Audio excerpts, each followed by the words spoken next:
Donc, bonjour. Salut. Salut, est-ce que tu peux te présenter un peu? Alors je m'appelle Sébastien Alzerica, les gens me connaissent sous le nom de Zoul, le surnom de Zoul. Je suis actuellement le fondateur, directeur d'un petit centre culturel alternatif basé à Lomé, au Togo. Est-ce que tu peux nous parler un peu de l'insurrection populaire qui a eu lieu en octobre 2014 au Burkina? Toi tu n'étais pas présent mais tu as suivi ça un peu à distance, ainsi que les influences des idées de Thomas Sankara au cours de cette insurrection.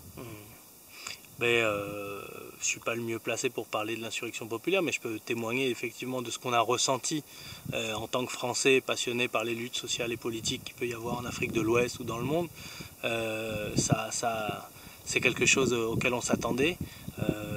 Après, on ne va pas faire le médecin après la mort. On s'attendait à ce que quelque chose se passe. Ça s'est passé. On ne savait pas quand, mais on savait que ça allait arriver. Et, je veux dire, la plupart des acteurs des jeunes générations qui ont porté, accompagné ce mouvement, c'est des personnes qu'on connaissait. Et on connaît leur engagement, leur détermination, et on se doutait que ça allait finir par porter ses fruits.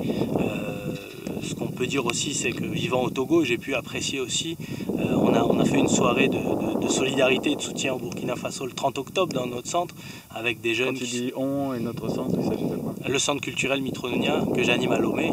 Et quand je dis on, c'est moi et les jeunes avec lesquels je travaille, les jeunes et les moins jeunes d'ailleurs, togolais et aussi d'autres étrangers qui vivent à Lomé et qui fréquentent notre association. Donc ensemble, on a rapidement organisé en réaction à ce qui était en train de se passer comme mouvement, une soirée pour s'informer, pour discuter, pour voir les dernières photos, vidéos qui nous arrivaient du Burkina Faso. Et donc ça a été d'abord une grande joie de voir un pouvoir dictatorial installé depuis 27 ans qui avait tenté d'effacer par tous les moyens la mémoire de Thomas Sankara, de ses luttes, de ses idées, ressurgir et puis le balayer, comme le dit très bien ce nom de ce mouvement, le balai citoyen qui a participé de manière très active et à l'avant-garde de cette lutte-là. Donc ils l'ont balayé et maintenant il reste encore beaucoup de balayage à faire c'est évidemment une révolution par étapes. Il y a beaucoup de gens qui sont partis, mais il y en a encore beaucoup qui sont là. C'est un système qui est ancien, qui est bien implanté et qu'il va falloir démanteler petit à petit en étant stratégique. Je crois qu'une des prochaines étapes que se sont fixées les CIBAL, donc ces citoyens balayeurs, c'est la dissolution du RSP, le régiment de sécurité présidentielle. Je crois qu'ils sont bien partis pour l'obtenir. Voilà, donc c'est une grande joie, c'est un espoir pour les peuples d'Afrique. Après cet assassinat odieux dont on connaît la responsabilité de Blaise Compaoré, l'assassinat de Thomas Sankara, l'assassinat de cet espoir qu'il représentait pour l'Afrique à travers tout ce qu'il avait pu faire, tout ce qu'il continue à faire et toutes les ambitions qu'il plaçait pour son peuple burkinabé, mais aussi pour l'Afrique et pour le monde. Est-ce que tu peux nous donner un peu les grands axes ou les grands chantiers, les grandes idées phares de l'ancien président Thomas Sankara? Je crois que aujourd'hui, une grande partie des idées qui mènent le mouvement altermondialiste étaient des idées que Thomas Sankara défendait et qui mettait en pratique. Les gens l'ont dit, Thomas Sankara était profondément démocrate, il était un ami des femmes, il était pour la libération de la femme, il était contre l'impérialisme. Je suis embêté par les mouches, on a choisi un mauvais coin. C'était quelqu'un qui était près du peuple, c'était quelqu'un qui avait le souci des masses populaires, de leur éducation, qui pensait qu'il fallait se débarrasser des vieilles habitudes acquises dans la société néocoloniale, se battre contre cet esprit de mendiant, d'assisté. Il savait redonner confiance à l'homme burkinabé. D'ailleurs, le changement de nom, on en parlait hier, Burkina Faso, c'était une façon de rendre à l'homme noir, de le réinstaller dans sa dignité, dans sa fierté. Il était pour la consommation des produits locaux, puisqu'on est à une rencontre d'agroécologie. Produire local, vivre africain, la seule façon de vivre digne, la seule façon de vivre libre. Ces grandes réalisations, c'est le logement pour tous, c'est atteindre l'autosuffisance alimentaire, c'est réduire le train de vie de l'État. Il est connu pour rouler dans sa Super 5. C'est mettre au travail l'armée, par exemple, pour participer aux travaux de construction, par exemple, de logements. Il a vraiment fait beaucoup de choses. C'est le sport obligatoire, c'est la culture, c'est la promotion du théâtre-forum, du cinéma, c'est le jour de l'homme au marché pour la libération de la femme. Il a un discours célèbre où il disait « La libération de la femme, une exigence du futur ». Il était vraiment pour l'épanouissement de l'homme et il se battait pour ça. Il a eu 4 ans pour faire des choses inimaginables Aujourd'hui, on n'arrive plus à voir ça, ni en Afrique, ni ailleurs dans le monde. Est-ce qu'aujourd'hui, c'est ce mouvement de jeunes de la génération consciente, qui est le ballet citoyen, qui a réussi à mettre à bas ce régime, peut inspirer d'autres peuples? Toi, tu es au Togo, comment vous percevez les choses au Togo? Et est-ce que ça peut, comme ça, contaminer positivement les pays limitrophes de la sous-région? Bien sûr, c'est-à-dire qu'il y a, face à la stagnation, à la pauvreté, à la misère, une forme de résignation qui s'installe chez les jeunes, une désespérance. Il n'y a pas d'emploi, il n'y a pas d'avenir. Et donc, de voir que un peuple déterminé peut venir à bout d'un régime dictatorial comme celui installé là, dans la suite des printemps arabes, donc d'avoir un printemps noir qui commencerait au Burkina Faso, qui pourrait s'étendre à d'autres pays de la sous-région, c'est évidemment quelque chose qui motive, qui redonne espoir et qui redonne envie. Maintenant, il faut que l'information soit mieux diffusée. Aujourd'hui, ce n'est pas tous les Togolais qui ont pu suivre et comprendre ce qui s'est passé au Burkina Faso.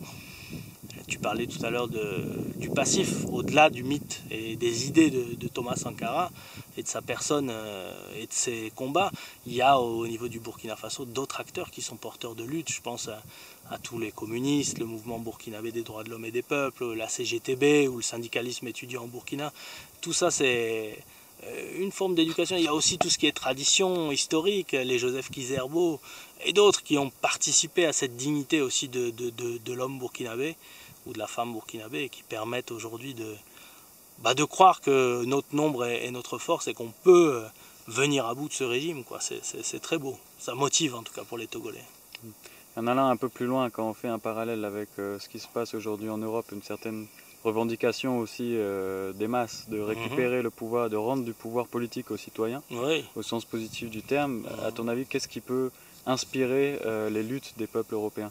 Je crois qu'il y a des mouvements plus ou moins similaires, que ce soit Podemos, Syriza, qui sont des partis politiques, ou des mouvements comme Occupy. Il y a cette idée de se réapproprier l'espace public, de rediscuter la démocratie vraie maintenant, c'est-à-dire d'arrêter d'être confisqué par la finance, les oligarques, les puissants qui se dirigent le monde derrière leur bureau, leur ordinateur et qui finalement se foutent pas mal du sort des gens. Et je crois qu'aujourd'hui le fort taux d'abstention qu'il peut y avoir montre que faire la politique autrement est une nécessité, se contenter d'aller voter, alors qu'en réalité, bon, ça fait longtemps qu'on nous a privés d'espace de discussion, de vraie démocratie.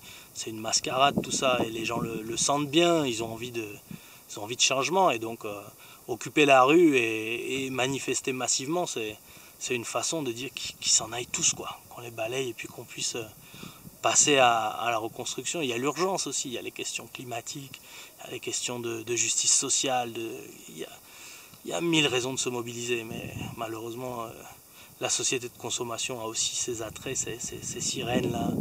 On vous fait miroiter une vie meilleure, et c'est vrai qu'en Europe, malgré le confort, il y a une misère intellectuelle aussi. Quand on est jeune, au chômage, on a parfois l'impression que c'est difficile, alors que merde quoi, il faut rentrer dans la lutte et puis se mobiliser pour rendre ce monde plus vivable, plus agréable, pas seulement pour nous les Européens, mais pour le reste du monde.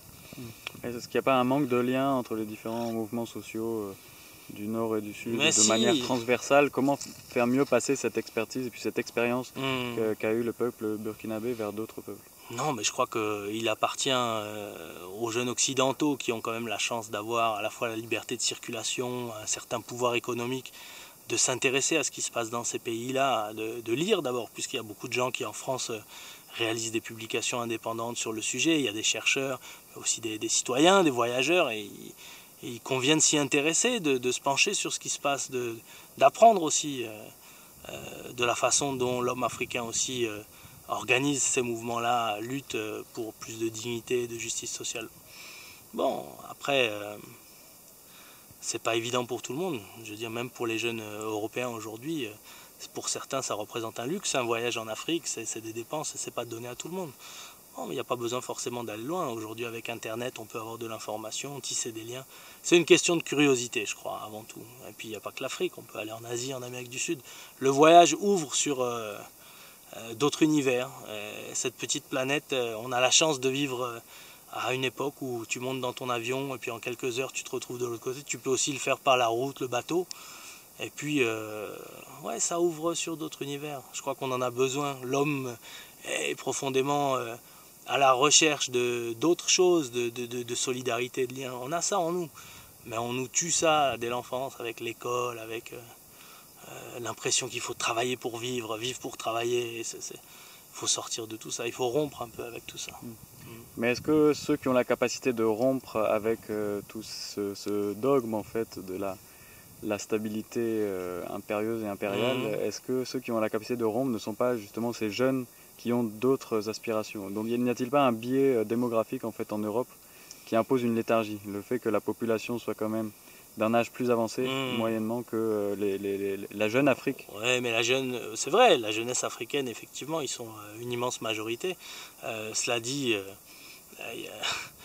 les jeunes, même s'ils ne sont pas si nombreux, ils ont une énergie incroyable. Et aujourd'hui, si la jeunesse européenne se lève pour bousculer un peu l'ordre établi, ils ont la capacité de le faire. L'énergie de la jeunesse, c'est quelque chose d'incroyable. Et je crois que même parmi les vieux, il n'y a pas que des conservateurs et des pourris. Il y a aussi des gens qui sont profondément choqués par la façon dont les choses s'organisent, mais qui malheureusement se sentent peut-être impuissants, résignés. Et donc aux jeunes, avec leur énergie révolutionnaire, de lancer les choses, je suis sûr qu'ils seront rejoints par les anciens. Et bon, et pour changer un système, il ne faut pas seulement bousculer l'ancien et le renverser, il faut aussi créer un nouveau système, on va dire. Ça, le mouvement, il est déjà lancé, que ce soit dans l'économie sociale et solidaire, l'altermondialisme, le vrai bio.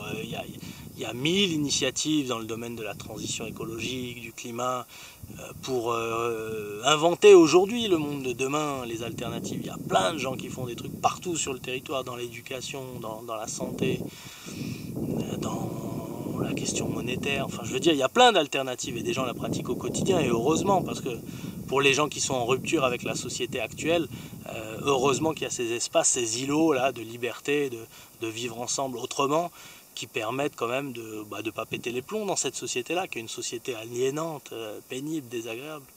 Donc moi je crois qu'on est déjà en train d'inventer le monde de demain. Maintenant, c'est une question de rapport de force, et aujourd'hui les tenants de la finance mondiale ont la publicité, l'armement, l'État entre leurs mains, et donc c'est vrai qu'ils imposent quand même d'une certaine façon l'ordre du monde. À nous d'affirmer une autre forme de souveraineté populaire en reprenant la rue et en invitant au quotidien les gens à vivre autrement, quoi. C'est à nous de le faire, quoi, aux pionniers, à ceux qui sont révoltés et enragés par rapport au système actuel. Donc la lutte continue. La lutte continue plus que jamais, et je crois que ce séjour au Burkina, pour moi qui vis au Togo, c'est aussi une façon de se ressourcer et de se reconnecter avec des gens profondément humains et beaux dans tout ce qu'il y a d'hommes, de femmes qui luttent, qui se sont battus, qui ont réussi à arracher cette victoire-là. Et aujourd'hui, on les sent sur une lancée de conquête, de continuer le combat. La lutte continue vraiment, vraiment. Zoulou, merci beaucoup. Merci à toi.